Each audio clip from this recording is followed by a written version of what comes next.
তামাৰহাটৰ উজান পেটেলা বৰভিটাত এজন ব্যক্তিৰ অবিবেচিত কাণ্ড। সাতম পুৰুষীয়া পথ বন্ধ কৰিলে আব্দুল গনি নামৰ ব্যক্তিয়ে।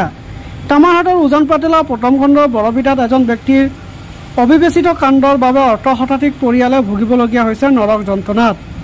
নিজ স্বাৰ্থ পূৰণ কৰিবলৈ আব্দুল গনি নামৰ ব্যক্তিয়ে শতাধিক বছৰ পুৰণি জলপথ বন্ধ কৰাক লৈ উত্তেজনাময় পৰিস্থিতিৰ সৃষ্টি হয়। পথছোৱা বন্ধ কৰাৰ কাৰণে অৰ্ধশত পৰিয়াল দুৰ্ভোগ ভুগিবলগীয়া হৈছে। গাঁওখনৰ পৰা ওলোৱা একমাত্ৰ পথ বন্ধ কৰাত গাঁৱৰ ৰাইজে বাহিৰলৈ ওলাব পৰা নাই। ল'ৰা ছোৱালী স্কুলত যাব পৰা নাই, পশুধন বাহিৰত নিব পৰা নাই। উপায়বিহীন হৈ গাঁৱৰ ৰাইজে তামাৰহাট আৰক্ষীৰ কাষ চাপে। তামাৰহাট আৰক্ষীয়ে ঘটনাস্থলীত উপস্থিত হৈ আব্দুল গনিয়ে বন্ধ কৰা পথছোৱা খুলি দিয়াৰ লগতে ভৱিষ্যতে যাতে পথছোৱা বন্ধ নকৰে তাৰ বাবে প্ৰশাসনে আব্দুল গনিক সকীয়াই দিয়ে। ইয়াৰ পূৰ্বেও আব্দুল গনিয়ে দুবাৰকৈ এনে অবিবেচিত কৰ্মকাণ্ডৰে পথছোৱা বন্ধ কৰিছিল। তেতিয়া গাঁৱৰ ৰাইজে প্ৰশাসনৰ সহায় লৈ পথছোৱা মুকলি কৰিছিল। আমাদের উজান পেটেলা পার্ট 1 প্রথম খণ্ড সমস্যা হয়েছে আজি ১-১৫০ বছর রাস্তা। এই রাস্তা দিয়ে যাওয়া আসা করে থাকি আমরা, মানে গরু বাছুর থেকে আরম্ভ করে পাহাড়ে বাগালি করবা যায়। তো আব্দুল গনি নামের একটা লোক খালি রাস্তাটা খালি বন্ধ করে কয় আমার পাট্টা মারি যে আমাদের ভিতরে ১-১৫০ ঘর মানুষ যা আছে পুরা অসুবিধা হয়ে আছে। ওই একলাই পুরা দম দেয়, ধমকি দেয় আমাদের।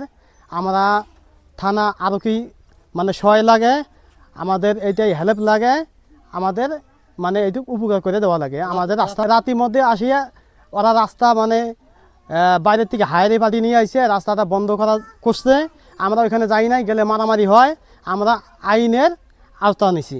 তারপরে প্রশাসনে আইয়া ইনকোয়ারি করলো, কইরা ওদের যাওয়া হয়েছে থানায়, আমাদেরও যাওয়া হয়েছে। এইটুকুই আমার কথা। আর ছাত্র বহু আছে, ছাত্র স্কুলে যাওয়া আসা করে, এই রাস্তাটাই মেন। হ্যাঁ, স্কুলে টিউশনি যায় ছাত্র, রুগী আছে, ডেলিভারি লোক আছে। হ্যাঁ, রাস্তা ছাড়া আমাদের এটা উপায় নাই। এই রাস্তা যদি বন্ধ করে তাহলে আমাদের বাড়ার মতো কোনো বুদ্ধি নাই। প্রশাসনের আওয়ার পরে প্রশাসনে কয়ে গেছে রাস্তাটা ওরা একটা প্রতিশ্রুতি দিচ্ছে, কয় রাস্তাটা বন্ধ করতে পারবো না। প্রশাসনে এটা আমাদের আশা দিয়ে গেছে। উজান পেটেলা পার্ট 1 তামারহাটের পূর্বে যে রাস্তা যে আছে, এই রাস্তাত আমাদের ১৫০-২০০ বছর হল।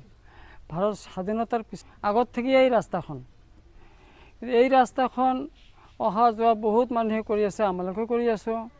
কিন্তু কথা হ'ল যে এই ৰাস্তাখন হওঁতে বহুত মানুহৰ সুবিধা হৈছে। মই পট্টা মাটি দি মই ৰাস্তা নিদিওঁ, পট্টা মাটি দি মই ৰাস্তা নিদিওঁ, এনেকুৱা কৈ আছে। কোৱাৰ পিছত তেওঁ সেই ৰাস্তাখন বন্ধ কৰি দিলে। আৰু কিবি কাৰণত মিল মিছিল হোৱা নাই। আৰু সেইটো খোলা হ'ল আকৌ আজি ৰাতি ২টা সময়ত বন্ধ কৰি দিলে। এইটো আব্দুল বন্ধ কৰি দিছে, আব্দুল গনি বন্ধ কৰি দিছে। এই বন্ধ কৰাৰ পিছত প্ৰশাসন আহিল, তামাৰহাটৰ পৰা আহিল। তেওঁ থিয় হৈ থকা অৱস্থাত এইখিনি আমাৰ সহায় সহযোগিতাৰ কথাত ৰাস্তাখন খোলা কৰা হ'ল। ১৫০-২৫০জন মানুহে অহা যোৱা কৰি আছে, খেতি মাটিৰ কাম কৰি আছে এইবিলাক মানুহ। সেইকাৰণে পট্টা মাটিৰ কাৰণে এইটো বন্ধ কৰি দিলোঁ। এই আগৰ দিনৰ পৰা আমালোকে এই ৰাস্তাখন যায় অহা যোৱা কৰি আছোঁ।